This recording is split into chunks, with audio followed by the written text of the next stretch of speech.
welcome to my channel, Lemons to Lemonade. I'm Carrie and I'm here to share another money saving tip with you. Basically doing the basic introduction to dehydrating your food, but part two. Last time we dehydrated an onion, showed you how to do that. So I'm going to show you how to do a little bit more this time. We have these grapes that nobody's really finishing up. I've got like a small bag of them still to go, but they're starting to get to where they're just a little on the softer side, and I know we're not going to get to all of them, and I don't really want to waste them because again, it's expensive to just buy stuff to throw it away. So what I'm going to do is put them in the dehydrator, and I'm going to make them into raisins essentially, and I find that they tend to be just more flavorful anyway, maybe because they're a little bit more fresh, but we really like them that way. It is best to do this with seedless grapes. I have in the past done them with seeded grapes, but I usually take the seeds out, so that takes a little more time. So fortunately, these ones do not have seeds, so that should make it a little bit easier for us.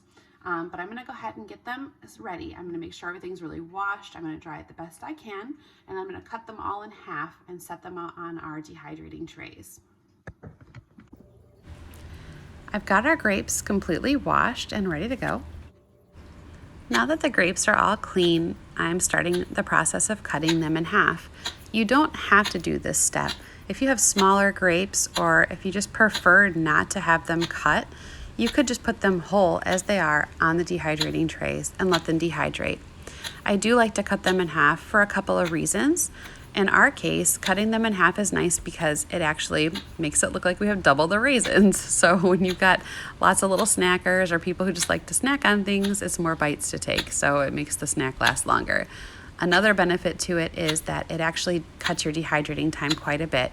Cutting them in half means that it's not as much concentrated liquid inside of the grape because it's half the size, and that open cut part seems like it will help it dry out a lot faster. I actually like to set them that side down to help that drying process go.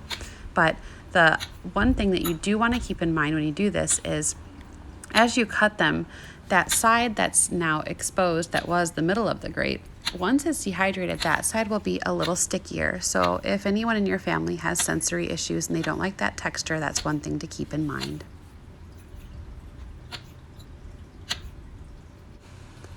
Now that the grapes are clean and all sliced into nice little halves, I'm going to go ahead and get them put on these trays.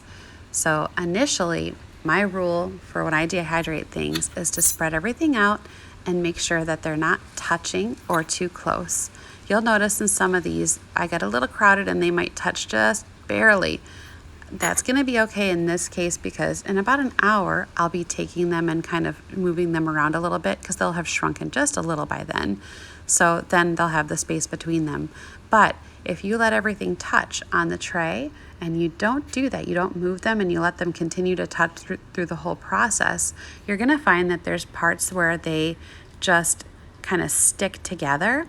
And so now when you go to remove them at the end of the day, there's going to actually be moisture built up in those ones that are stuck together, and they won't last as long because that moisture kind of spreads back out and, does bad things as far as helping you to grow mold and things.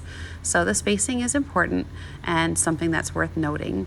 I also like that because they're in half, I'm putting them that half side down, that cut side down, because that's actually going to help it dry a little quicker that way. And then towards the end, I'll make sure that I flip them over too and just make sure that they've got nice and dry on both sides.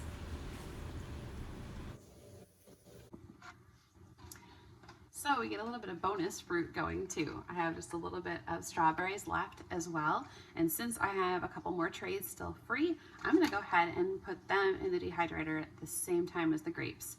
You can mix and match sometimes if they're flavors that aren't gonna compete with each other. I would never recommend doing the grapes and onions at the same time because your grapes are going to end up tasting very oniony.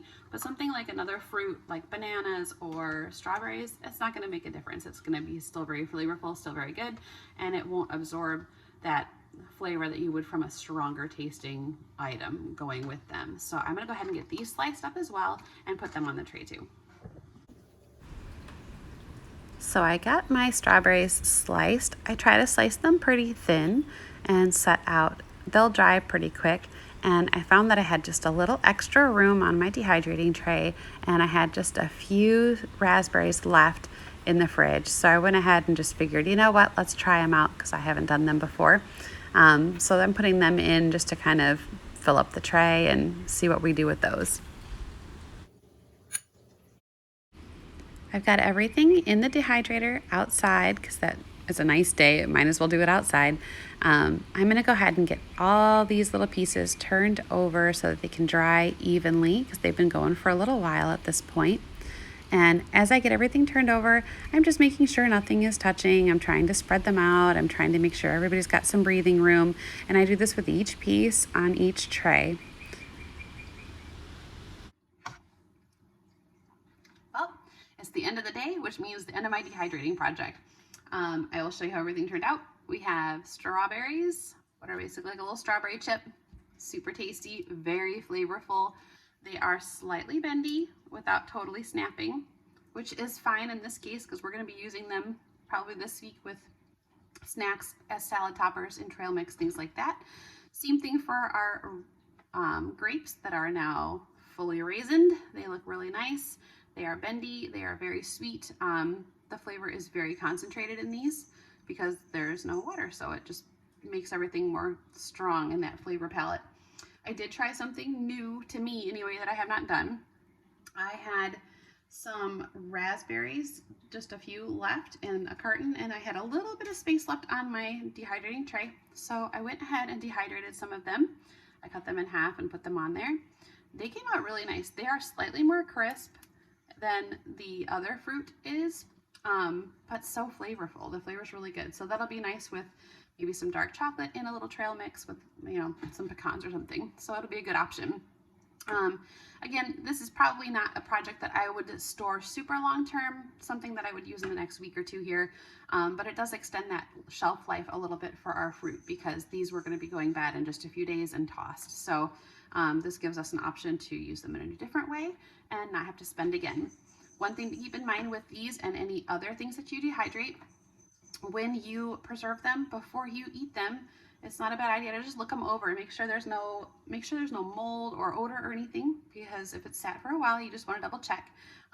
Make sure it looks good. If it does, and if it smells good, it's probably fine. So that's how you want to go. These will probably not make it through the week. They'll probably go pretty quickly, but they are really good and flavorful, and it's just an extra way to extend out your life of your produce. So that's what we do.